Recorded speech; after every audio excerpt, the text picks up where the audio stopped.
My daughter forgot to hang up the phone. I heard it's time for him to go to a nursing home. He's a burden. I didn't say anything, but at that moment, something in me broke. I sold the house for $890,000. They came back from a business trip smiling, but there was a surprise waiting for them.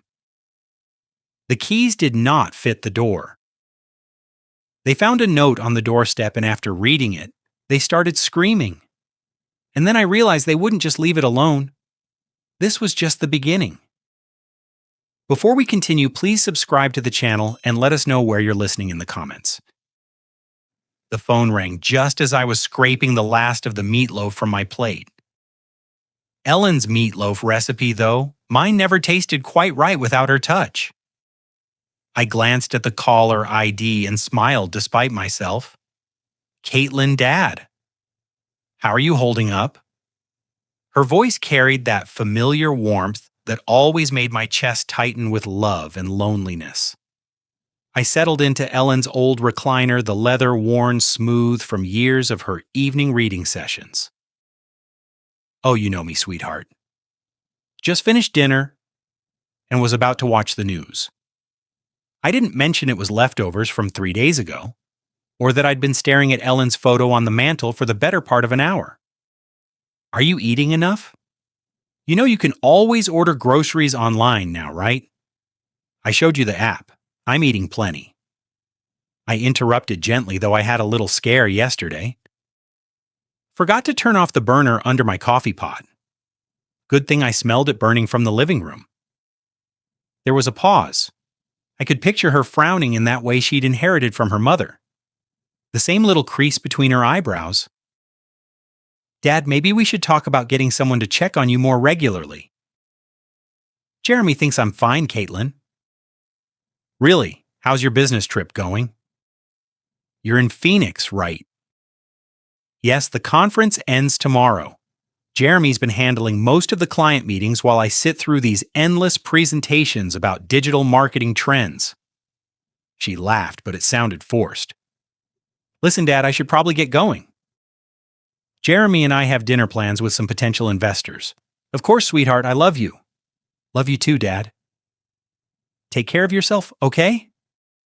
I heard a click, then rustling sounds. She must have dropped the phone in her purse, I thought, reaching to hang up my end. But then I heard voices muffled but clear enough through her phone's microphone. Jeremy, you see how he's deteriorating? Caitlin's voice, no longer warm and caring. He forgot to turn off the stove yesterday. What if he burns the house down? My hand froze on the receiver. Ice spread through my chest. It's time for a nursing home, Caitlin. Jeremy's voice cold and matter-of-fact. He's becoming a burden, and you know it. Your dad's a good man, but he can't live alone anymore. The house is worth almost $1 million now. Caitlin's tone had shifted to pure calculation. With Denver's market, we could probably get $900,000, maybe more. Exactly. Jeremy sounded pleased. We could sell it, put him somewhere decent, not too expensive, and finally buy that house in Boulder. We've been looking at the one with the mountain view. My daughter laughed. Actually laughed. God, Jeremy, you should have seen him tonight. So grateful just to hear from me. He has no idea we're planning this. The longer we wait, the more confused he'll get. We should strike while he still trusts us completely. The phone slipped from my numb fingers, clattering onto the hardwood floor Ellen and I had installed together 23 years ago. Every board laid by my own hands, every nail driven with thoughts of our family's future. I sat in the sudden silence of my empty house, staring at Ellen's photograph. Her eyes seemed to bore into mine with an expression I couldn't quite read. Disappointment warning, or maybe just the terrible knowledge that comes to those who've already left this world. The grandfather clock in the hallway, Ellen's anniversary gift to me 15 years ago, ticks steadily in the growing darkness. Outside the first spring, crickets began their evening song in the garden Ellen had planted, and I still tended. Something cold and hard settled in my chest, replacing the warmth I'd felt hearing my daughter's voice just moments before. My hands, weathered from decades of construction work, slowly curled into fists. They thought I was a burden. They thought I was confused, helpless, ready to be managed and discarded. They were already spending my money, already planning their new life in my grave. But I wasn't dead yet, and I wasn't nearly as confused as they believed. I don't know how long I sat there in the dark, Ellen's face, watching me from the silver frame on the end table. The house felt different now, as if the walls themselves had heard my daughter's betrayal and were holding their breath. My legs felt unsteady when I finally stood to turn on the lamp. The warm light fell across the living room we'd furnished piece by piece. Each item chosen with care and saved for with sacrifice. The burgundy sofa where Caitlin used to curl up doing homework. The coffee table I'd built in the garage, sanding it smooth while she played at my feet. I walked to the kitchen and opened the drawer where I kept old receipts and papers. My fingers found the folder I was looking for without conscious thought. 20 years of financial records I'd never thrown away, because Ellen always said, "You never know when you might need them." University of Colorado tuition receipts, $48,000 over 4 years. I remembered those double shifts coming home with concrete dust in my hair and plaster under my fingernails. Ellen would have coffee waiting and would massage my shoulders while I paid bills at this very kitchen table. "Roy, you're working yourself to death," she'd said one night watching me calculate how to afford Caitlin's spring semester. "She deserves better than we had, Ellen. She's smart enough for anything." Ellen had kissed the top of my head. "Just don't give her so much that she forgets to be grateful." I should have listened. God, I should have listened. The wedding receipts were in there too. $32,000 for one day. I told Caitlin we could afford $5,000, maybe $8,000, if we stretched, but she'd actually cried about wanting her dream wedding. I'd worked weekends for 6 months installing hardwood floors for a contractor friend who paid me under the table. "Daddy, you're the best father in the world," she'd whispered during our dance, her head on my shoulder, her wedding dress rustling against my rented tuxedo. I'll never forget this, but she had forgotten. Just like she'd forgotten who co-signed her first car loan when her credit wasn't good enough. Just like she'd forgotten who made the calls to get her that marketing job when she was unemployed for 8 months after graduation. I found the bank statements from 2 years ago after Jeremy lost his financial advisor position for reasons they never fully explained. They'd moved in temporarily just until Jeremy found something new. I'd never charged them rent. I'd paid the increased utility bills, bought groceries for 3 adults instead of 1 lonely widower hour. Jeremy would pat my shoulder and call me the most generous man in Colorado. Caitlin would hug me and say, "Dad, we'll pay you back when we get on our feet." They'd been on their feet for over a year now, both working good jobs, both making more money than I ever had. But they'd never mentioned moving out, never mentioned paying me back. The anniversary dinner I'd paid for last month, $200 at that fancy steakhouse downtown because Jeremy said they deserved to celebrate. The car repair bill I'd covered when Jeremy's BMW needed a new transmission, $3,000 that cleaned out my emergency fund. Roy's like a father to me. Jeremy had told his friends at their last barbecue, his arm around my shoulders. I'm so lucky to have married into this family. I'd been proud to be the generous father-in-law, the man who took care of his family, no matter what it cost him. I walked upstairs to Ellen's, and my bedroom still unchanged after 2 years. Her jewelry box sat on the dresser, her reading glasses folded beside the lamp. I opened the bottom drawer where I kept our important papers and pulled out our original house deed. Roy and Ellen Hayes purchased 1999. No liens, no co-signers, no complications. My name only now that Ellen was gone. Standing there in the bedroom where Ellen had spent her last days surrounded by everything we'd built together, I felt something shift inside me.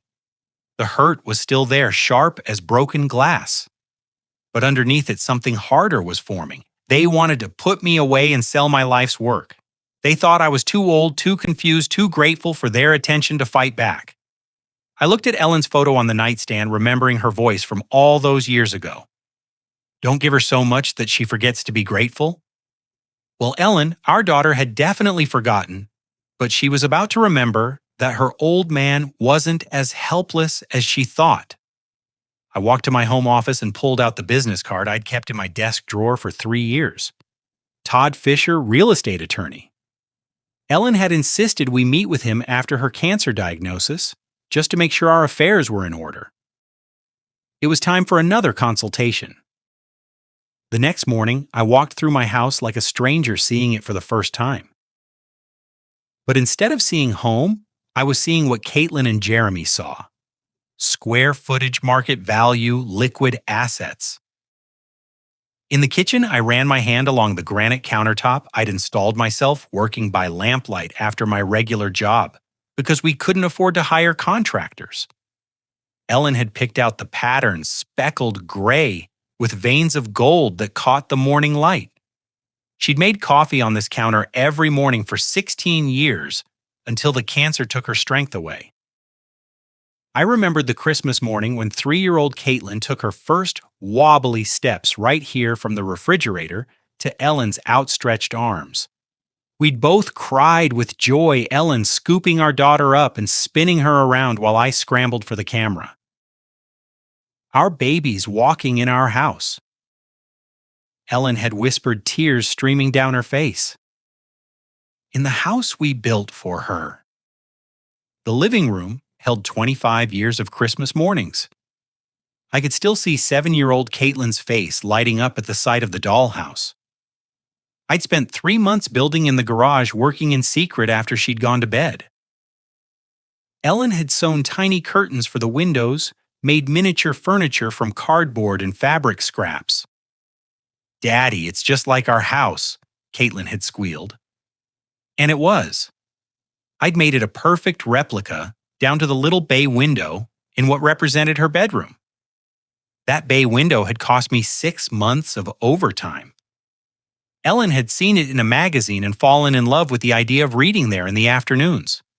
I'd learned to cut angles I'd never cut before, measured and re-measured, until my back ached from crawling around the frame. "Roy, we can't afford this." Ellen had worried when she saw me marking measurements on the wall. "You want it, you'll have it," I told her. "I'll make it work." I climbed the stairs to Caitlin's old room. Still painted the soft yellow she'd chosen for her 16th birthday, still decorated with photos of her high school friends and college memories. The room where I'd rocked her through colicky nights as a baby, where Ellen and I had helped her with algebra homework at the small white desk I'd built to fit perfectly under the window.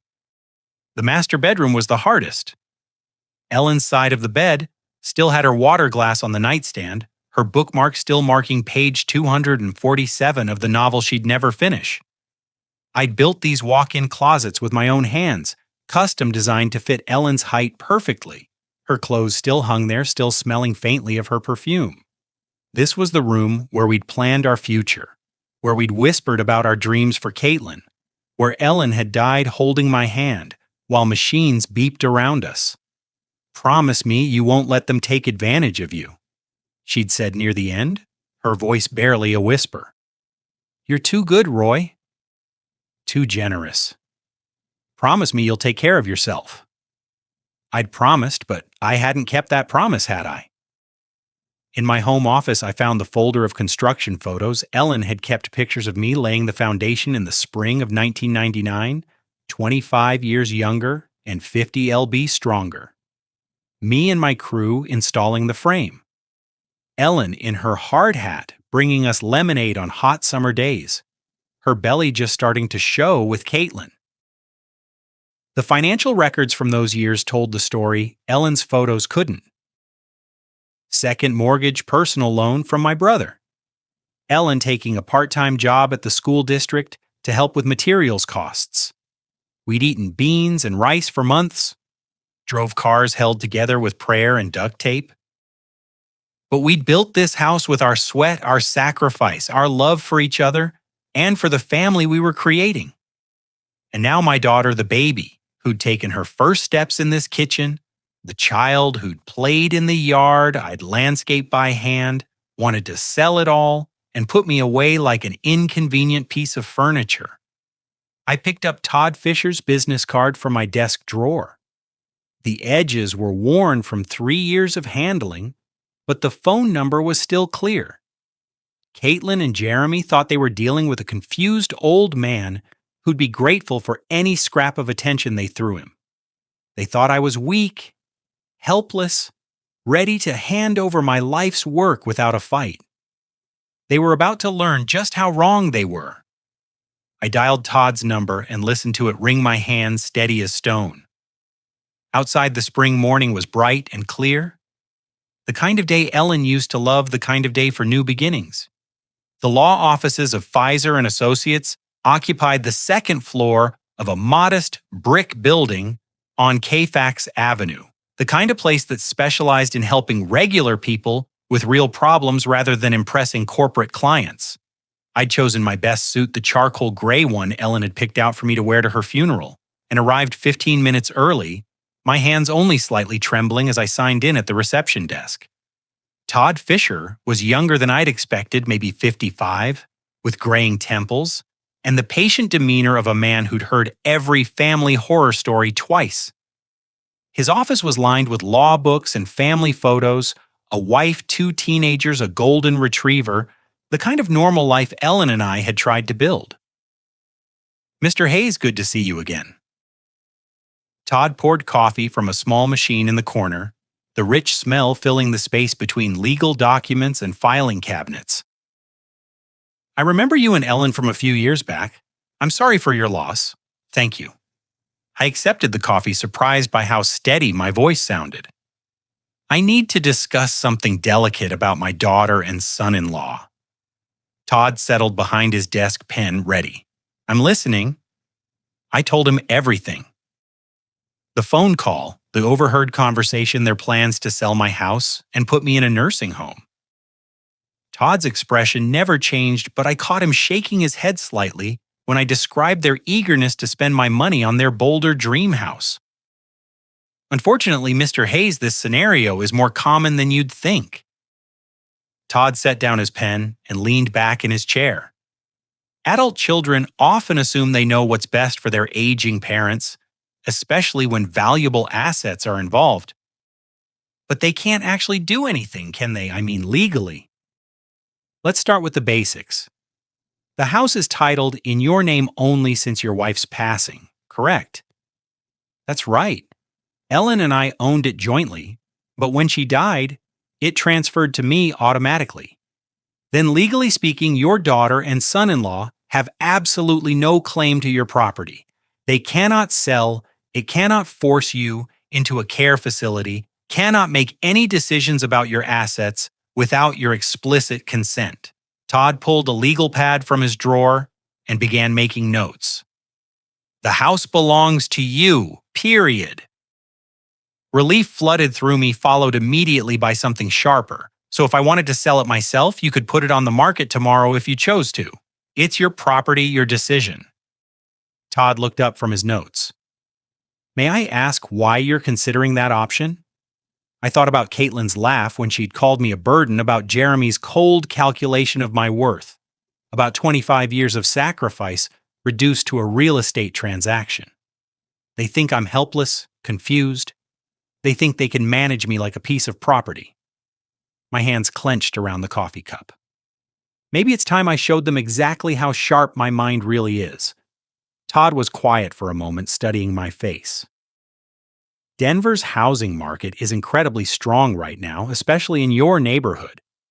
Properties are selling within days, often for cash offers above asking price." He paused.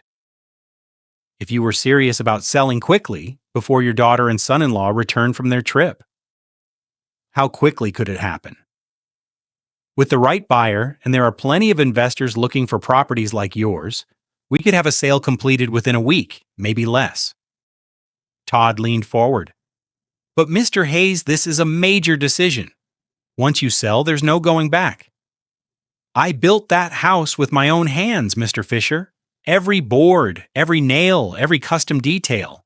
I know exactly what I'm doing. We spent the next hour discussing practicalities, market value estimates, cash buyer networks, legal requirements.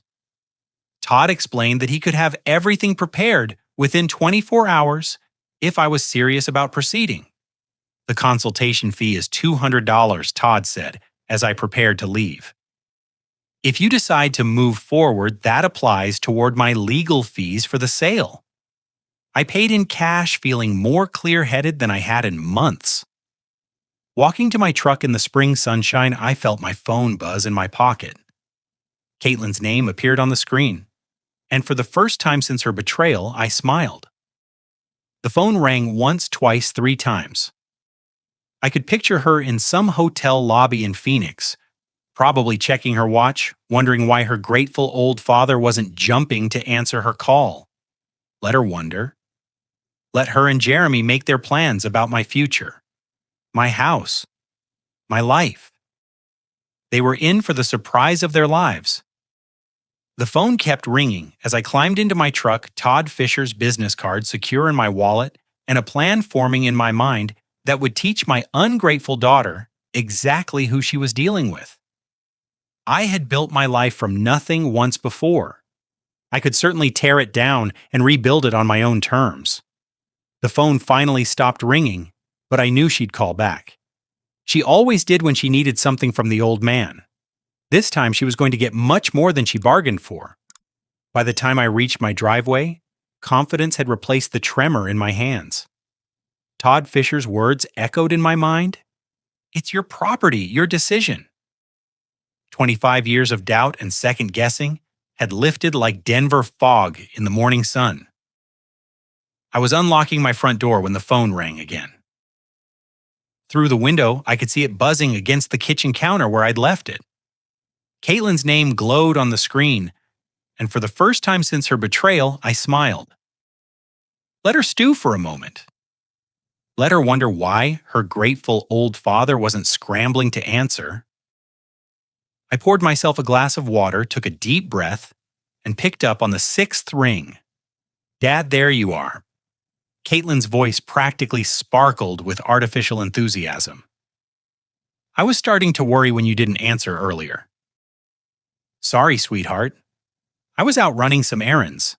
I kept my tone warm, grandfatherly. How's Phoenix treating you? Oh, you know how these business conferences are. But listen, I have the most wonderful news. She paused for dramatic effect. Jeremy and I have been planning something very special for you. I gripped the phone tighter, my knuckles going white. Oh, we want to treat you to a vacation. You deserve some rest and relaxation after everything you've been through since Mom died. Her voice carried that practiced sympathy I now recognized as manipulation. There's this beautiful place we found. It's like a resort, but with medical staff on hand just in case you need anything. A resort with medical staff? My jaw clenched so hard I thought my teeth might crack. That sounds lovely, sweetheart. You really didn't need to go to such trouble for me. Nonsense.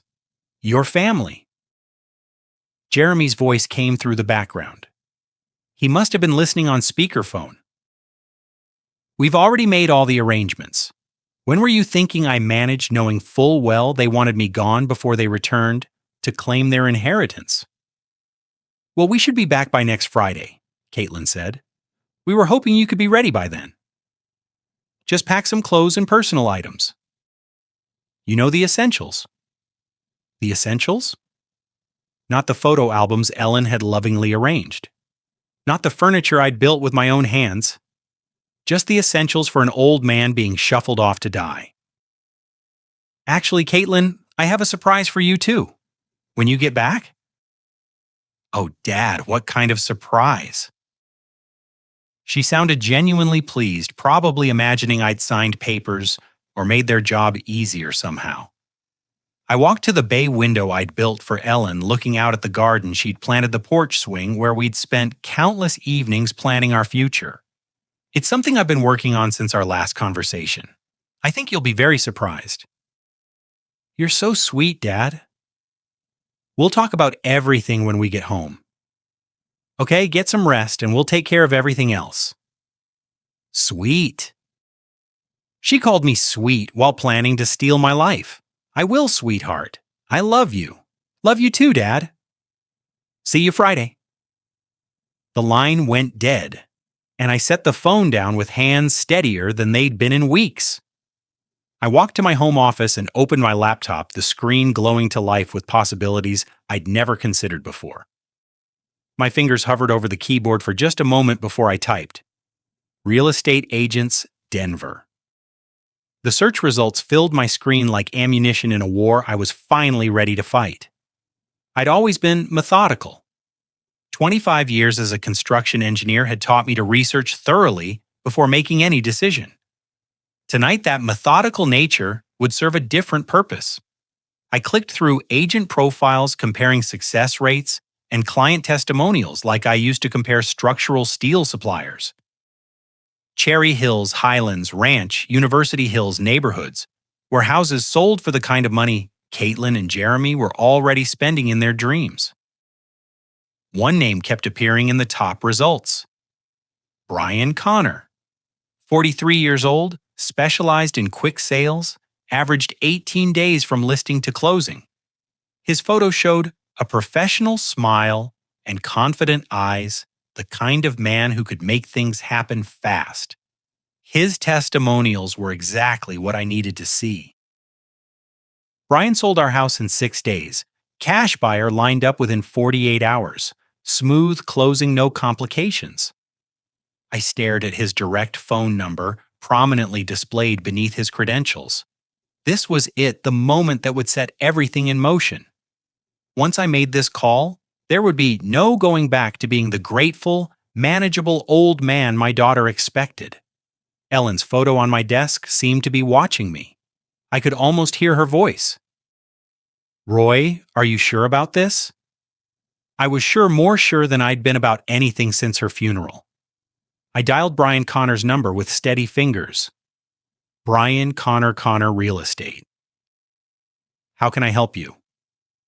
Mr. Connor, my name is Roy Hayes. I'm interested in selling my house quickly. How fast can these things actually happen? Well, Mr. Hayes, that depends on several factors, but with the right property and pricing strategy, I've closed deals in as little as 10 days with cash buyers. What kind of timeline are you looking at? 10 days? My heart hammered against my ribs. 10 days.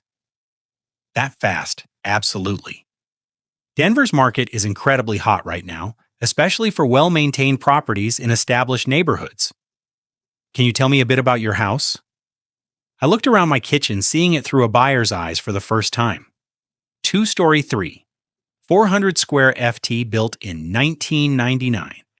Cherry Creek area, 3 bedrooms, 2.5 baths. I've maintained it well. Did most of the work myself over the years. Brian's voice sharpened with interest. That sounds exactly like what several of my investors are looking for. Original owner, well-maintained, established neighborhood. Those are premium selling points. Would you be interested in a property assessment? How quickly could you come by? I can be there this afternoon if you're available. Say 3 hours euro. I glanced at the clock.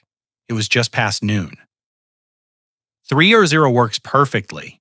Let me give you the address. After I hung up, I sat in the sudden quiet of my kitchen, the magnitude of what I'd set in motion beginning to settle in my chest. In 3 hours, a stranger would walk through the house Ellen and I had built together, assigning dollar values to our memories. I spent the next 2 hours cleaning obsessively old habits from Ellen's time when she'd insist the house be spotless for any visitor. I dusted the bay window, straightened the throw pillows on the couch, made sure every surface gleamed. But this cleaning felt different. I wasn't preparing for guests. I was preparing for an execution. At exactly 3 hours, the doorbell rang. I smoothed my shirt, took a deep breath that carried the scent of Ellen's lavender sachets, still tucked in the linen closet, and walked toward the front door.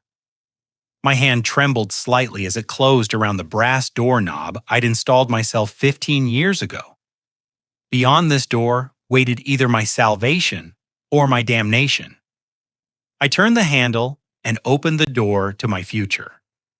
Brian Connor looked exactly like his photo professional, but approachable early 40s, with the kind of confident bearing that came from years of successful deals. He carried a leather portfolio and tablet, and the moment he stepped inside, his eyes went wide. Wow. He stopped in my entryway, his gaze traveling up the crown molding I'd installed by hand to the hardwood floors Ellen and I had selected together. "Mr. Hayes, this is exactly what I was hoping for." I watched him take in the details. The way the afternoon light streamed through Ellen's bay window.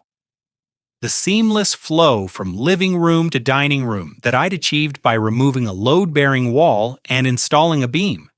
His appreciation was genuine professional.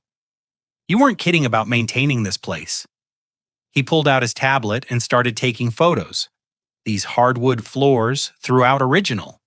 Installed them myself in 2001. Ellen wanted something that would last, so we went with 3-4 in solid oak." I found myself falling into the familiar rhythm of discussing my work proud despite everything that was happening. In this kitchen, Brian stopped at the granite countertop, running his hand along the edge. "Custom installation every inch." Ellen picked the pattern, said the gold veining reminded her of sunlight. My voice caught slightly. "I spent 3 weekends getting the measurements perfect." Brian was typing notes on his tablet, photographing the custom cabinets, testing faucets and outlets with the thoroughness of someone who knew what buyers wanted. "Mr. Hayes, I have to be honest with you. In my 15 years doing this, I rarely see properties maintained to this standard. I'm an engineer. Was an engineer. I believe in building things right the first time. It shows." He gestured toward the living room. "May I?" I nodded, following him as he admired the open floor plan, the built-in bookcases flanking the fireplace, the way Ellen's decorating choices had turned our construction project into a home. This bay window custom work built it for my wife. She wanted a reading nook. I could picture her there with her mystery novels and afternoon tea, her reading glasses perched on her nose. Brian was taking measurements now, his excitement barely contained. "Mr. Hayes, I need to show you some comparable sales." He pulled up listings on his tablet. Similar properties in this area have been selling for $850 to $920 or $1,000. My chest tightened. That was more than Caitlin and Jeremy had estimated in their cruel conversation. "But given the condition and custom features of your home, I'm thinking we price it at $890,000. That should move it quickly while getting you top dollar." $890,000. I sat down heavily in Ellen's reading chair, the numbers spinning in my head. That much I managed. "Mr. Hayes, you're sitting on a gold mine. Properties like this don't come on the market often, especially not in this condition." Brian's voice carried the confidence of someone who knew his business. "I actually have an investment group that's been looking for exactly this type of property." "What kind of investment group?" "They specialize in high-quality rental properties and established neighborhoods. They pay cash. No financing contingencies, no repair negotiations. They can close in 10 business days. 10 business days. Caitlin and Jeremy would return from Phoenix in 8 days, expecting to find their grateful, manageable father ready to be shipped off to their resort." "What's the catch?" "Why so fast?" Brian smiled. "No catch. Cash means no loan delays, no appraisal contingencies that could kill the deal. They do their own inspections, but frankly, your house is in better shape than most new construction I see." I looked around the living room, where Caitlin had taken her first steps, where Ellen and I had hosted Christmas mornings and birthday parties, and quiet Sunday afternoons reading the paper together. When would I need to be out? Standard contract gives you 30 days after closing, but they're flexible if you need more time. The main thing is getting clear title and completing the paperwork. I thought about Caitlin's voice on the phone calling me sweet while planning to steal my life. I thought about Jeremy's cold calculation, reducing me to a burden to be managed. I thought about Ellen's warning about being too generous, too trusting. Let's do it. Brian's professional mask slipped for just a moment, revealing genuine excitement. Excellent choice, Mr. Hayes. Let me call them right now. I watched him dial, heard him describe my property with the enthusiasm of someone who'd found buried treasure. Cherry Creek area, original owner, immaculate condition, custom features throughout. He ended the call with a broad smile. They want to move forward immediately. I can have the initial contracts ready by tomorrow morning. The sun was setting through Ellen's bay window, casting golden light across the room, where I just agreed to sell 25 years of my life. But for the first time since that devastating phone call, I felt something that had been missing for too long. Control. How does 9:00 a.m. sound? The question hung in the air like smoke. And I realized Brian was waiting for an answer that would change everything. The grandfather clock in the hallway, Ellen's 15th anniversary gift to me, ticked steadily in the silence. 9:00 a.m. sounds perfect.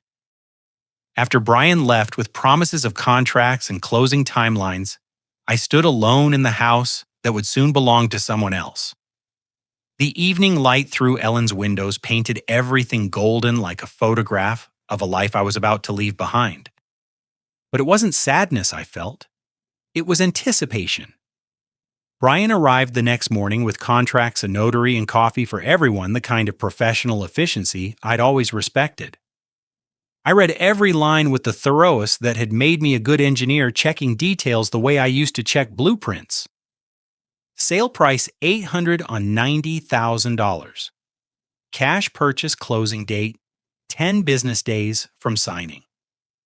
The notary, a middle-aged woman with kind eyes, walked me through each signature. Minimal contingencies, just the title search and final walkthrough, and I can remain in the house for 30 days after closing if needed. That's correct, Mr. Pays. Though most sellers prefer to move out sooner rather than later, just for peace of mind. Peace of mind. I almost laughed. The only peace of mind I'd have would come from seeing Caitlin and Jeremy's faces when they discovered what their burden had done. I signed my name with steady hands, and just like that, the process was in motion. The first 3 days passed in a blur of paperwork and inspections. The title company began their search through decades of records. The investors sent their team a polite crew who admired my workmanship and found nothing to complain about. Your father-in-law really knew what he was doing. One of them told the heir since they assumed I was already gone. These floors, this electrical work, all top quality. Days 4 through 6. I became a man with a secret mission. I researched apartments online looking for something small but comfortable, somewhere I could start over with nearly $900, $1,000 in the bank. I found a place in Highlands, a senior community with golf courses, and a community center, the kind of place Ellen and I had sometimes talked about for our golden years. I also called storage facilities planning which of Ellen's things I'd keep and which I'd have to leave for the new owners. Her china, definitely her jewelry box, the photo albums. The essentials of a life lived together. Days 7 through 9 brought a strange confidence I hadn't felt in years. Each morning I woke up knowing I was one step closer to freedom. One step closer to showing my daughter that her confused old father was sharper than she'd ever imagined. Mrs. Patterson from next door noticed the activity, asked about the inspectors and official-looking people. Just some work being done. I told her hating the half-truth, but knowing the full truth would spread through the neighborhood before I was ready. On day 8, Brian called with final confirmation. Everything's on track for tomorrow's closing, Mr. Hayes. The buyers are thrilled with the inspection results. Wire transfer will be completed the same day. You'll have access to funds immediately. That night I packed a single suitcase with clothes and personal items, not because I was moving yet, but because I wanted to be ready for anything. I looked at Ellen's photo in our dresser and whispered, I hope you understand what I'm doing. Friday morning arrived bright and clear, the kind of spring day Ellen used to say was Denver at its finest. I dressed carefully in my best suit, not the funeral suit, but the navy one Ellen had bought me for Caitlin's college graduation. The title company office was all professional efficiency and congratulations. The buyers were represented by their attorney, a sharp woman who double-checked every document. Brian handled the paperwork like a conductor leading an orchestra. "Mr. Hayes, if you'll sign here and initial there." Each signature felt like cutting a chain. The deed transfer, the settlement statement, the final acknowledgement that 1247 Maple Street no longer belonged to Roy Hayes, and this is your wire transfer confirmation. $890,000 less closing costs has been deposited to your account. I stared at the numbers on the paper. More money than I'd ever seen in one place. More money than Caitlin and Jeremy had dreamed their burden could access. We shook hands all around, everyone pleased with the smooth transaction. Brian walked me to my truck, promising to stay in touch if I ever needed real estate services again. "You made the right choice, Mr. Hayes. Sometimes a fresh start is exactly what we need." I drove home through neighborhoods I'd known for 25 years, past the elementary school, where Caitlin had learned to read, past the park, where Ellen and I used to walk every Sunday morning. But instead of nostalgia, I felt liberation. I pulled into my driveway and sat in my truck, looking at the house that was no longer mine. The keys to the front door felt heavy in my palm. But tomorrow I'd hand them over to the new owners and walk away from this chapter of my life. Caitlin and Jeremy were due back from Phoenix in 3 days. They'd arrive expecting to find their grateful, manageable father ready to be packed off to their resort. Instead, they were going to find an empty house and a lesson they'd never forget. I climbed out of my truck and walked toward my front door, reaching for my phone to make the next call in a plan that was working better than I'd ever hoped. The engine ticked as it cooled in my driveway, but I couldn't bring myself to turn it off. I sat staring at the house I'd built with my own hands. The house that now belonged to strangers. The house where Caitlin and Jeremy expected to return and find their grateful, manageable father waiting to be shipped off. The keys to the front door felt like lead in my palm. New owners or not, I still had access for 30 days. Time enough to complete what I'd started. I drove to the Starbucks on Fax Avenue and parked in the lot, hands steady, as I dialed directory assistance for a 24-hour locksmith. The emergency fee would cost an extra $200, but money was no longer a concern. Emergency locksmith. "This is Eddie speaking. I need all my door locks changed today. It's urgent. What kind of time frame are we looking at, sir? As soon as possible. I can pay cash. I can be there in 2 hours. Address." Back at the house, I waited for Eddie in my truck, watching Mrs. Patterson water her garden next door. She waved, and I waved back, my chest tight with the knowledge that I was lying to everyone who cared about me. Eddie arrived in a van full of tools and hardware, a man in his 50s who'd clearly seen every kind of lock emergency Denver had to offer. "Security issue, sir?" he asked, studying my front door. "New ownership situation. Better safe than sorry." He nodded like he'd heard it before and got to work. I watched him remove the locks I'd installed 15 years ago. The brass hardware Ellen had picked out because it matched our door knocker. "These are quality locks," Eddie commented as he worked. "Somebody knew what they were doing when they installed them." That was me. I like things done right. The new locks were silver instead of brass, modern instead of traditional. They clicked differently when Eddie tested them. A sharper, more mechanical sound than the old ones. "Here are your new keys, sir. 3 copies of each. Front door, back door, and garage side entrance." Eddie handed me a ring of keys that felt foreign in my palm. "That'll be $450 with the emergency fee." I paid in cash from my wallet, knowing there would be no paper trail connecting Roy Hayes to this transaction. After Eddie left, I stood in my empty house and began the hardest part, packing 25 years of life into what I could carry.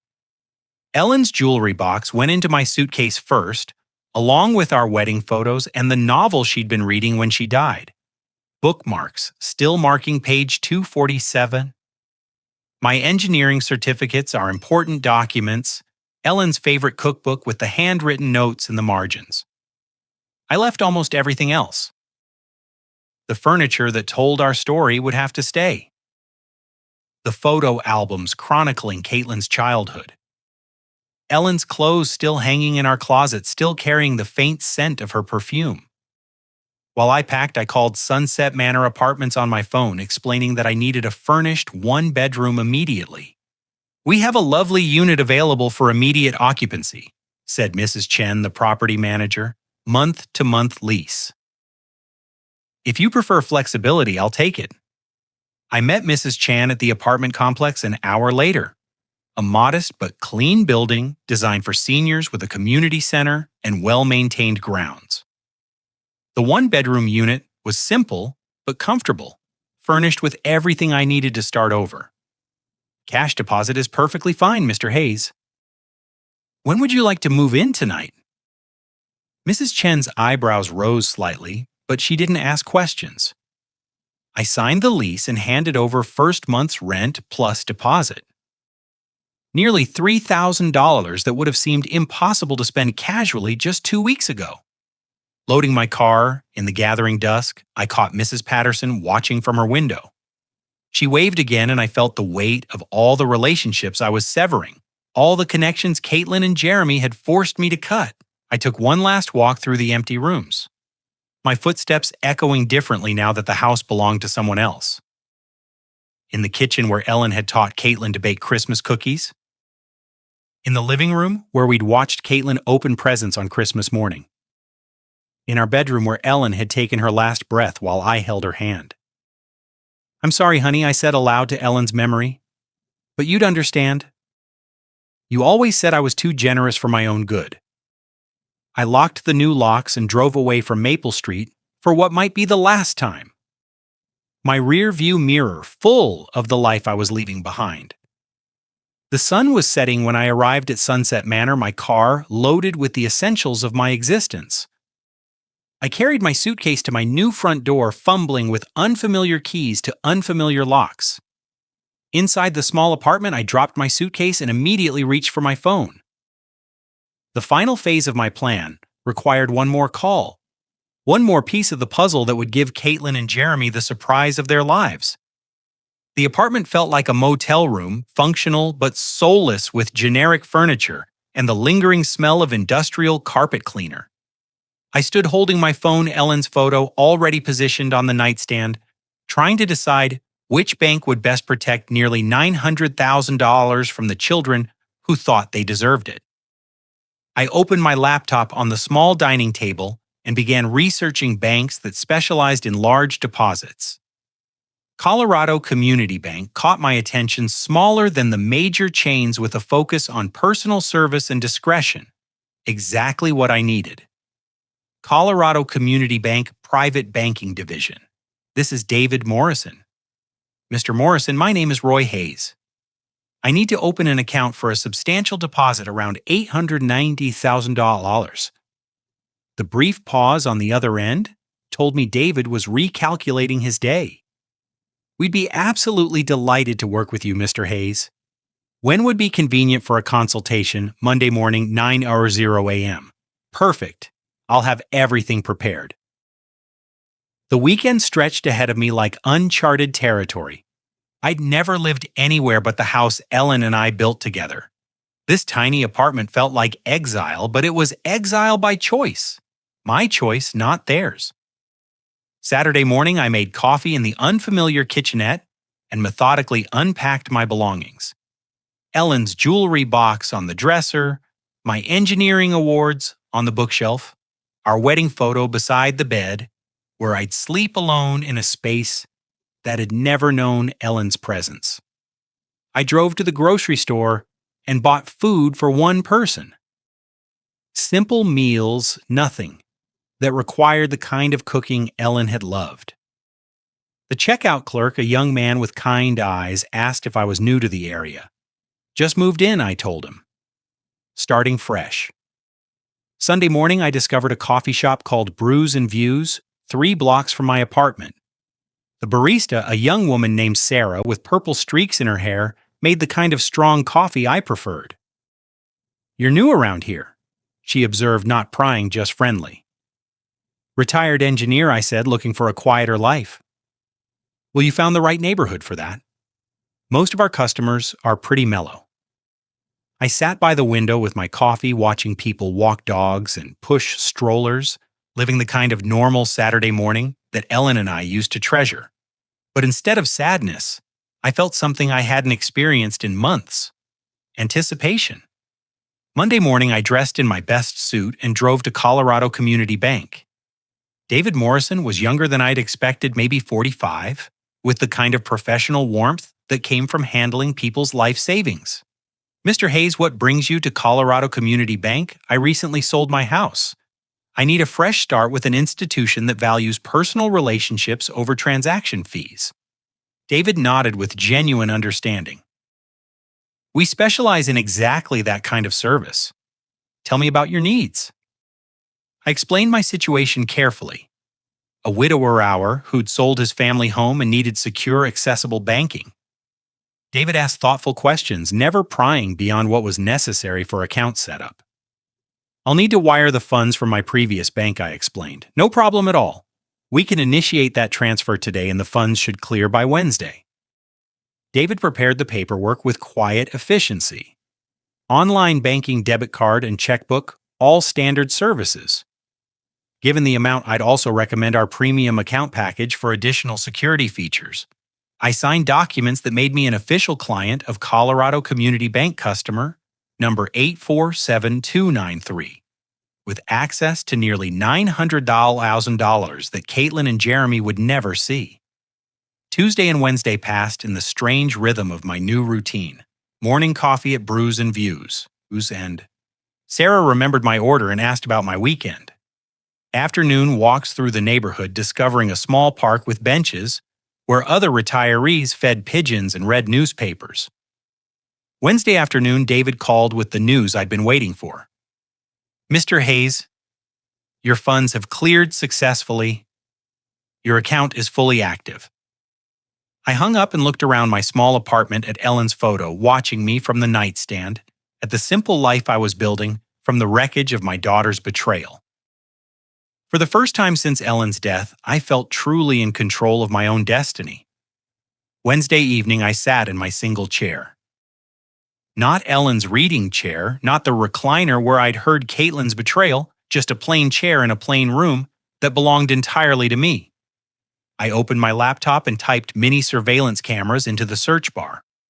My fingers hovered over the keyboard, knowing that what I was about to order would capture the final act of my revenge. Caitlin and Jeremy were returning on Friday, expecting to find their grateful old father ready to be managed. Instead, they were going to discover that their burden had become their biggest problem. The search results filled my screen with dozens of surveillance options, from obvious security cameras to devices disguised as everyday objects. After 30 minutes of research, I found what I needed: a wireless mini camera hidden inside what looked like a phone charger. The specifications were perfect for my engineering mind. Wi-Fi enabled with smartphone app control motion, activated recording 12-hour battery life, and crystal clear video quality. Most importantly, it could stream live footage directly to my phone from anywhere with internet access. I ordered it with expedited shipping, paying the extra $40 to guarantee Thursday delivery. The total cost was $149, an amount that would have made me hesitate 2 weeks ago, but barely registered now. With the camera ordered, I turned to the next crucial element, the note that would explain everything to Caitlin and Jeremy when they discovered their keys no longer worked. The first draft was too angry, too raw with the pain of their betrayal. The second was too cold, missing the personal devastation they'd caused. By the third draft, I found the right tone: dignified but devastating, loving but final. I wrote in my careful engineer's handwriting, the penmanship Ellen had always admired. "Dear Caitlin and Jeremy, If you're reading this, it means my plan worked perfectly. I heard your phone conversation about putting me in a nursing home because I'm becoming a burden. I heard you calculating how much money you'd make selling my house. The house has been sold for $890,000 cash. The money is safely in my new bank account where it will stay. I've moved to a place where I'm appreciated, not tolerated. Don't worry about me. Worry about your own housing situation. Your belongings have been packed and are being stored at Denver Moving and Storage on Fax Avenue. You have 30 days to claim them before storage fees begin. I gave you everything I had for 42 years. You repaid me by planning to warehouse me so you could steal my life's work. I hope the lesson was worth the cost. Love, Dad. Thursday morning, the FedEx truck arrived at my apartment with a small box containing my surveillance equipment. I spent an hour in my kitchen testing the device and learning the smartphone app. The video quality was remarkably clear, the audio sharp enough to catch whispered conversations. Thursday afternoon, I drove to my former house for the last time. I used the garage door opener I'd never given Caitlin and Jeremy parking inside to avoid questions from neighbors. My hands shook slightly as I approached the front door with my new keys. Inside, the house still smelled like home: Ellen's lavender sachets, the lemon oil I used on the wooden furniture, the faint residue of 25 years of family dinners. But there were new additions that made my chest tight. Caitlin and Jeremy's suitcases by the stairs, their mails scattered on the kitchen counter, evidence that they'd been treating my house as their personal storage facility. While planning my exile, I positioned the camera charger by the front door outlet, angling it perfectly to capture anyone entering. The view through my phone app showed the entire entryway, including the spot where I planned to hang my note. I tested the motion detection, walking in and out of frame until I was satisfied the system would capture every moment of their return. Then I taped the envelope to the inside of the front door at eye level, where they couldn't possibly miss it. Standing in my living room one final time, I touched the mantle where Ellen's photo had sat for 23 years. The new owners would put their own family photos there, create their own memories in the rooms Ellen and I had filled with love. "It's done, sweetheart," I whispered to Ellen's memory. "Justice served." I locked the house with my new key, tested the camera feed one more time from my car, and drove back to my apartment. The motion detector was armed, the battery fully charged, and my phone ready to alert me the moment Caitlin and Jeremy discovered their keys no longer worked. Back in my apartment, I sat in my chair with my phone in my hand, watching the empty doorway through the camera app. The timestamp showed 6:30 p.m. Thursday evening. Tomorrow, Caitlin and Jeremy would return from their business trip, probably discussing their nursing home plans and already spending my money in their minds. They had no idea their grateful old father had become their worst nightmare. I woke Friday morning with the anticipation of a man about to witness justice after years of injustice. My coffee tasted better than it had in weeks, and even the small apartment felt less confining as I settled into my chair with my phone, the camera feed showing my empty former doorway. 30 p.m. They should arrive soon. I'd memorized their travel patterns. Caitlin always insisted on leaving Phoenix by noon to avoid traffic, and Jeremy drove exactly the speed limit. They'd be pulling into my driveway within the hour. I looked at Ellen's photo on my nightstand. "I hope you understand what I'm doing, honey." They left me. No choice. 15 p.m. My phone buzzed with motion detection. A black SUV, Jeremy's car, pulled into the driveway of my former house. My heart hammered against my ribs as I watched the screen. Caitlin stepped out first, stretching after the long drive. Jeremy emerged from the driver's side, pulling their suitcases from the back.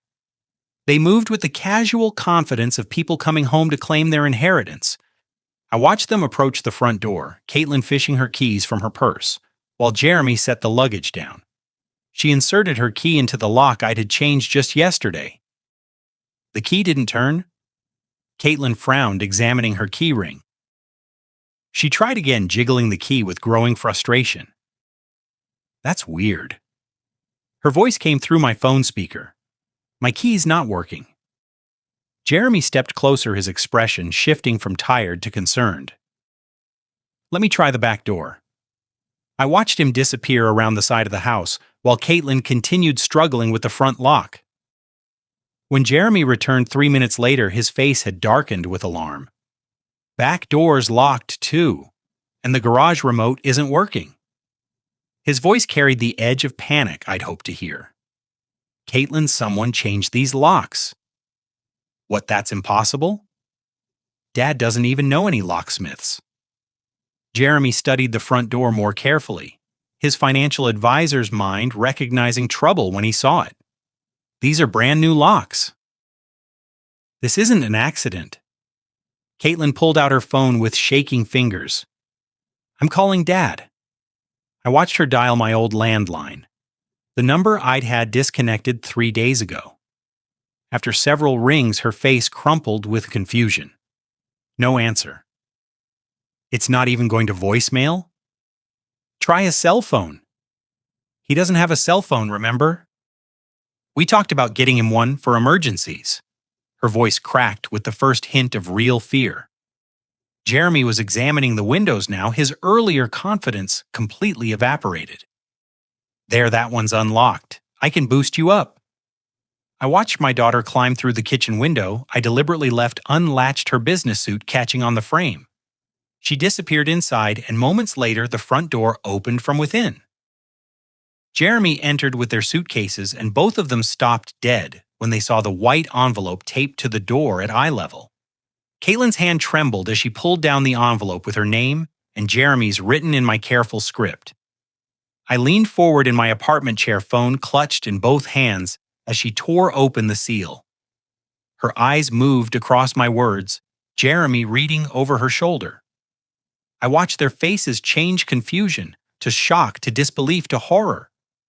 He sold the house. Caitlin's voice rose to a near shriek. How could he do this to us?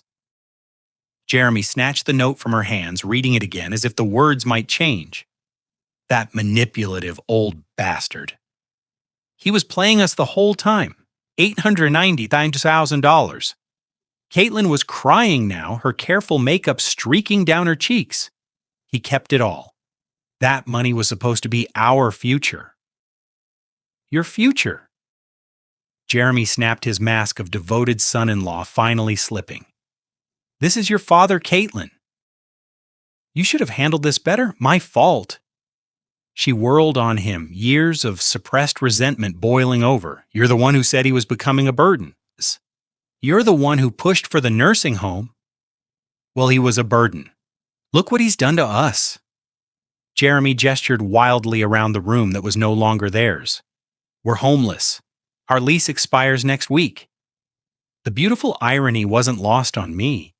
They were fighting in my living room about being homeless, just as they'd planned to make me homeless in their nursing home. Call a lawyer, Caitlin said desperately. There has to be something we can do. He can't just sell the house without telling us. With what money? Jeremy's voice dripped with contempt.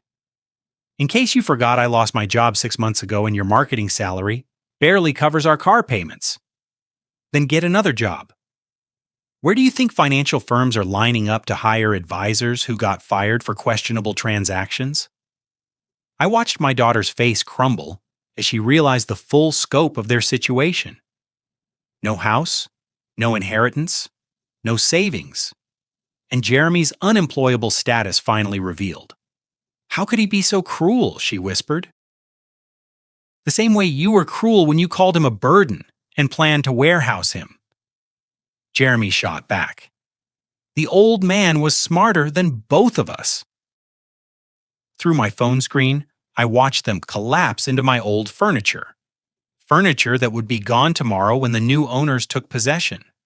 Caitlin buried her face in her hands while Jeremy stared at my note with the expression of a man who'd finally understood he'd been outplayed. I turned off the camera feed. I'd seen enough.